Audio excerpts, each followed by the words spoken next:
Bismillahirrahmanirrahim. Assalamualaikum warahmatullahi wabarakatuh. Alhamdulillahirabbil alamin wassalatu wassalamu ala asyrafil anbiya'i wal mursalin wa ala alihi wa sahbihi ajma'in. Rabbi shrah li sadri wa yassir li amri wa hlul 'uqdatam min lisani yafqahu qawli.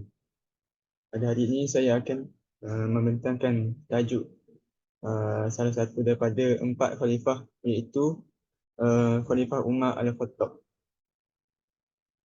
Saya meneruskan pembentangan pada hari ini. Saya akan menerangkan sedikit biodata beliau. Sayyidina Umar Al-Khattab merupakan khalifah kedua pada zaman Khulafa' Ar-Rasyidin yang sangat dikenali dengan gelaran Al-Faruq, atau dalam bahasa Melayunya adalah pemisah, ataupun dikenali sebagai Amirul Mukminin. Nama sebenar beliau Umar bin Al-Khattab adalah Umar bin Al-Khattab bin Nufai dan berketurunan Bani Adi, iaitu salah satu keturunan kaum Quraisy yang masyhur. Beliau terkenal dengan perwatakan yang berani, warak dan mempunyai sasiah politik yang baik. Beliau telah memerintah selama 10 tahun dari 13 Hijrah sehingga 23 Hijrah, dan perantikan beliau sebagai khalifah telah dicalurkan oleh Abu Bakar dan dipersetujui oleh umat Islam ketika itu. Pada zaman pemerintahan beliau telah melakukan banyak pembaharuan dalam pentadbiran Islam dan perluasan wilayah Islam serta mengembangkan dakwah Islamiah.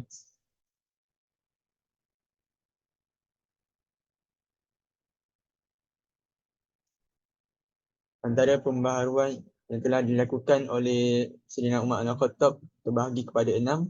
Yang pertama, Umar menegah usaha penipuan dalam menunaikan zakat. Yang kedua, mengenaikan zakat ke atas unta yang baru lahir. Yang ketiga, mengasaskan syarat an-nama dalam zakat. Yang keempat, ambil harta secara paksa. Yang kelima, meningkatkan nisab zakat kambing. Yang keenam, menerima zakat daripada non-Muslim. Antara pembaharuan kutipan zakat yang telah diusahakan oleh Sayyidina Umar Al-Khattab, yang pertama, Umar menegah usaha penipuan dalam menunaikan zakat. Seperti mana yang kita ketahui bahawa terdapat segolongan masyarakat pada zaman tersebut berusaha untuk melepaskan diri daripada membayar zakat. Umar Al-Khattab telah berkata tidak boleh dipisahkan antara yang berkumpul dan tidak boleh dikumpulkan antara yang berpisah kerana takut membayar zakat. Imam Malik menghuraikan iaitu tidak boleh jika 3 orang pemilik kambing yang masing-masing mempunyai 40 ekor, namun menyatukan kambing mereka menjadi 120 ekor kambing, sehingga zakatnya hanya 2 ekor saja. Sedangkan jika dipisahkan, maka zakatnya adalah 1 ekor bagi setiap seorang. Yang kedua, mengenakan zakat ke atas unta yang baru lahir. Abu Ubaid Al-Qasim menyatakan Umar Al-Khattab telah mengenakan zakat ke atas anak unta yang baru lahir atas illah ia adalah pengembangan ataupun dinamakan an-nama dari induknya, dan haulnya mengikut haul induknya pula. Sedangkan Umar mengenakan zakat ke atas anak unta yang baru lahir ini secara lahirnya bercanggah dengan ketetapan haul atau tempoh pemilikan harta zakat. Hadis Nabi Muhammad SAW telah bersabda, tidak ada zakat pada harta sehingga telah berlalu tempoh selama 1 tahun. Yang ketiga, mengasaskan syarat an-nama dalam zakat. Umar Al-Khattab telah menerima pelaksanaan zakat ke atas pelbagai jenis harta kekayaan baharu yang sebelumnya belum pernah dilakukan oleh Nabi Muhammad SAW dan juga Abu Bakar As-Siddiq radhiyallahu anhu. Alasan kepada Umar Al-Khattab ialah data berkenaan mempunyai ciri-ciri an-nama ataupun kemampuan untuk berkembang yang menyebabkan pemiliknya menjadi lebih kaya. Maka tidak salah seandainya Umar Al-Khattab boleh dianggap tokoh yang mengasaskan syarat an-nama dalam syarat-syarat wajib zakat, seperti mana yang terus diamalkan sehingga hari ini. Yusuf Al-Qaradawi mengiktiraf ijtihad Umar Al-Khattab sebagai sesuatu yang sangat baik kerana ia berpotensi untuk menerima pelbagai jenis harta baharu dan meningkatkan ekonomi umat Islam. Sebelumnya tidak disebutkan dalam nas hadis yang sahih atau jelas, termasuklah kepada haiwan, pedaging dan sebagainya. Yang ketiga, ambil harta secara paksa. Seperti mana kita ketahui di antara 4 Khulafa' Rasyidin, Khalifah Umar lah yang paling tegas dan paling garang dalam menentukan ataupun menyebarkan dakwah beliau. Antara contoh yang boleh diambil adalah telah berkata Umar Al-Khattab, jika saya menghadapi perkara yang tidak sesuai dengan yang dikehendakinya, maka saya akan mengambil kelebihan harta orang kaya untuk diberikan kepada orang-orang miskin. Apabila berlaku penindasan ataupun kezaliman terhadap diri sendiri ataupun kepada orang kaya, maka Sayyidina Umar akan mengambil inisiatif untuk mengambil harta kekayaan orang tersebut dan diberikan kepada orang miskin. Hal ini bukanlah sesuatu yang pelik dan mustahil kerana sewaktu menjadi pembantu Abu Bakar Siddiq, Umar Al-Khattab telah pun ditegaskan bahawa tidak boleh membiarkan orang yang mengaku beriman tetapi enggan menunaikan zakat. Abu Bakar As-Siddiq telah pun menunjukkan model dan tauladan kepada Umar Al-Khattab sehinggalah pada zaman pemerintahan Umar Al-Khattab pun terus bertegas menguatkuasakan undang-undang zakat hingga sanggup merampas harta mereka yang enggan menunaikan dengan rela hati. Ataupun dalam kata erti yang lain, Sayyidina Umar Al-Khattab akan melancarkan serangan terhadap golongan yang enggan menunaikan zakat kerana mereka dianggap tidak beriman kerana zakat adalah rukun Islam. Yang kelima adalah meningkatkan zakat kambing. Abu Ubaid Al-Qasim menyatakan Umar Al-Khattab telah meningkatkan nisab zakat kambing dari 40 ekor ke 200 ekor pada musim kemarau di Madinah. Ilah ataupun sebab ni, tindakan Umar ini ialah agar rakyat Madinah yang ketika itu sudah sedia tertekan kerana kondisi kemarau yang berpanjangan dan berlarutan tidak bertambah tertekan dengan pembayaran zakat. Malah Umar telah membolehkan orang-orang yang memiliki 100 ekor itu untuk menerima zakat di Madinah semasa musim kemarau. Itu juga atas inilah untuk tidak menzalimi orang-orang yang sedang dalam kesulitan akibat kemarau panjang. Kerana apabila kemarau panjang, maka sumber air itu adalah kurang, maka amat sukar bagi penternak untuk memberikan minuman kepada ternakannya. Yang keenam, menerima zakat daripada non-Muslim.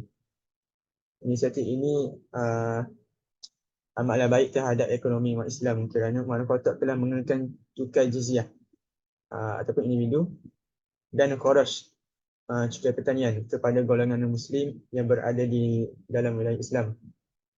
Cukai ini dianggap sebagai suatu perlindungan dan Umar Al-Khattab walaupun beliau merupakan seorang yang tegas dan garang, Umar Al-Khattab tidak menghalau golongan kaum musyrik ini keluar daripada tampuk pemerintahannya.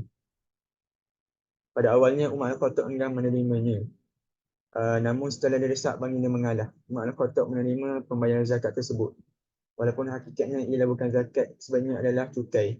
Umar Al-Khattab menerima zakat yang sebenarnya cukai itu dan menggandakan kadarnya kepada 1/10 ataupun 1/5.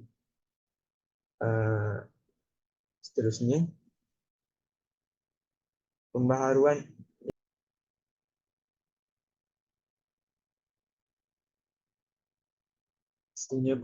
dalam bidang pentadbiran dan sosial. Khalifah Umar telah membuat pembaharuan dalam bidang pentadbiran dari segi majlis syura dan membahagikan wilayah-wilayah, manakala dari segi sosial pula memperbarui taraf kedudukan hamba. Seperti mana kita ketahui, syura telah diwujudkan seperti mana setelah kewafatan Nabi Muhammad SAW dalam memilih khalifah setelah baginda wafat. Tetapi Sayyidina Umar Al-Khattab telah membentuk majlis syura sebagai dengan lebih yang tersusun. Khalifah Umar telah membentuk satu majlis syura yang merupakan lembaga atau majlis perundingan yang tertinggi, yang mana terbahagi kepada dua, majlis syura tertinggi dan majlis syura am. Syura dari segi bahasa Melayu adalah mesyuarat. Anggota majlis syura tertinggi ialah terdiri pada Uthman bin Affan, Ali bin Abi Thalib, Zaid bin Sabit, Abdul Rahman bin Auf, Sa'ad bin Abi Waqqas dan Mu'az bin Jabal. Semua perkara yang melibatkan masalah politik, keselamatan dan sosial negara akan dibincangkan bersama-sama dalam majlis tersebut. Majlis Syura ini juga bertanggungjawab menentukan polisi negara dalam soal pemerintahan, dalaman dan hubungan luar.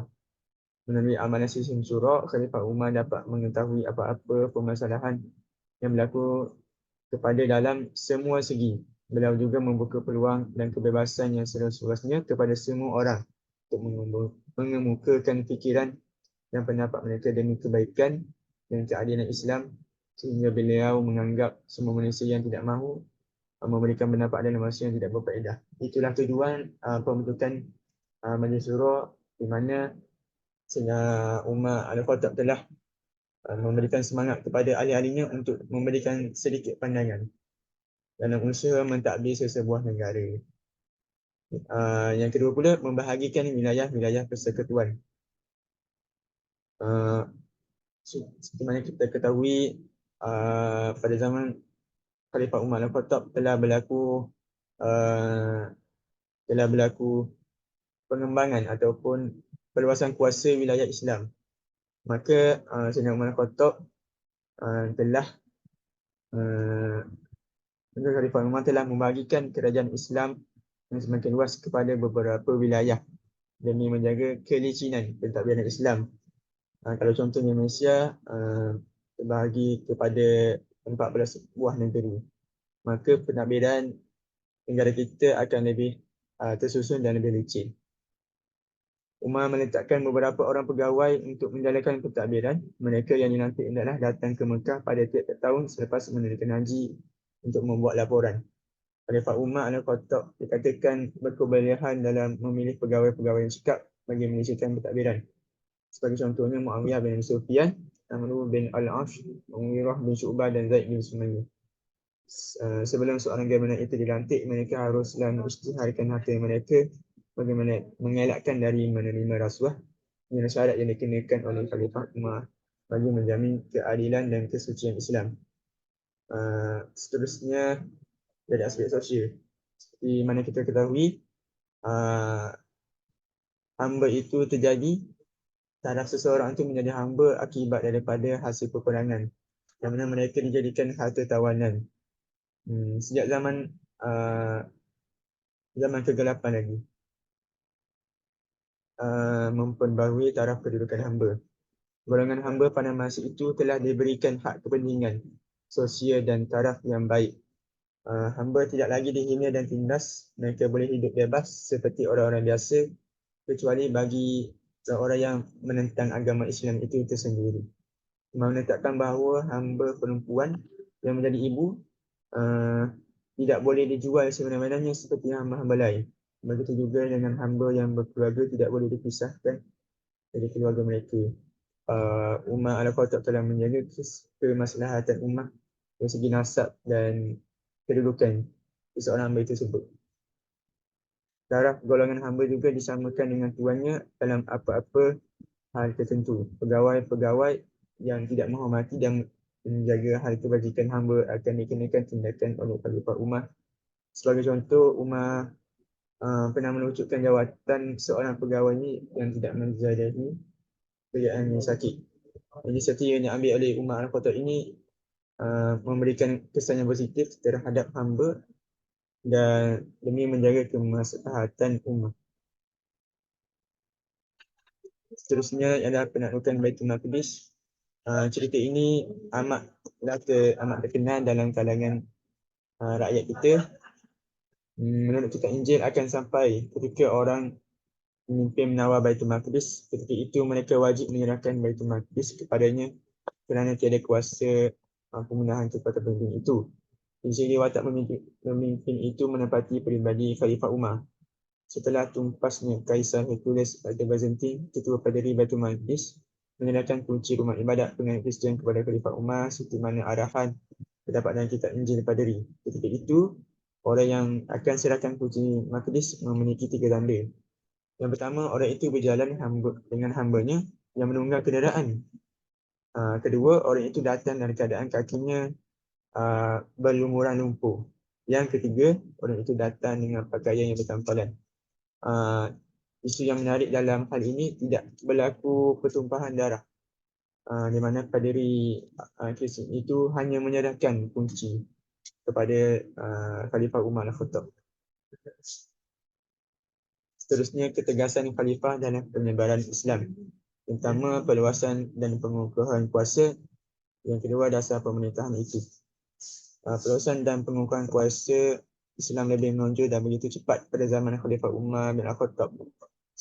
Selepas tahun 635 Masehi, selepas tentera Byzantium kalah di pertempuran Yarmouk, seluruh Syria telah jatuh ke tangan kekuasaan Islam. Seterusnya, dasar pemerintahan yang dilakukan oleh Sayyidina Umar Al-Khattab pada zaman pemerintahannya, sistem pentadbiran adalah berprinsipkan perasingan kuasa. Di samping itu, para qadi juga diberikan kebebasan untuk menjalankan tugasnya tanpa perlu merasa takut terhadap kuasa-kuasa politik. Dia juga turut bersifat terbuka dalam menerima pendapat orang lain walaupun dirinya tidak menyetujui. Seterusnya, pendekatan dakwah yang dimulakan oleh Sayyidina Umar Khattab adalah pendekatan dakwah. Yang pertama, dakwah bil hikmah. Yang kedua, dakwah al-mau'izah hasanah. Yang ketiga, dakwah bil hal. Pendekatan dakwah bil hikmah yang bermaksud meletakkan sesuatu pada tempatnya, iaitu mengikut kesesuaian sasaran. Pendakwah perlu mempunyai ilmu, kesabaran, keadilan, kebijaksanaan, lemah lembut, kefahaman, kebenaran dan pengalaman. Seterusnya kita berpindah kepada fitnah yang berlaku pada zaman Khalifah Umar Al-Khattab. Banyak pemerintahan Sayyidina Umar Al-Khattab, seluruh manusia dan makhluk yang merasa keadilannya dalam pemerintahan Islam. Namun di sebalik ketegasan dan keadilan yang dibawanya, pasti ada musuh yang cuba merosakkan keharmonian Islam pada ketika itu. Contohnya Abu Lu'ah, bekas pembantu kepada Mughirah bin Syu'bah ini, telah mengakhiri hidup Umar dengan cara yang amat tragis. Abu Lu'ah telah menikam Sayyidina Umar sedang mengimamkan solat subuh pada Rabu 26 Zulhijjah tahun 3 Hijrah selepas 10 tahun mentadbir Islam. Untuk keterangan lanjut, antara 4 khalifah ini yang telah mati ditikam, semuanya mati ditikam kecuali Sayyidina Abu Bakar sahaja yang kewafatannya itu tidak melibatkan pembunuhan. Maka perkara ini kita boleh ambil iktibar bahawa walaupun seseorang pemerintah itu memerintah negaranya walaupun dalam keadilan, akan tetapi masih ada yang tidak berpuas hati terhadap keadilan tersebut kerana ia adalah mana-mana syaitan. Syukran, itu sahaja daripada kami. Wallahu a'lam. Assalamualaikum warahmatullahi wabarakatuh.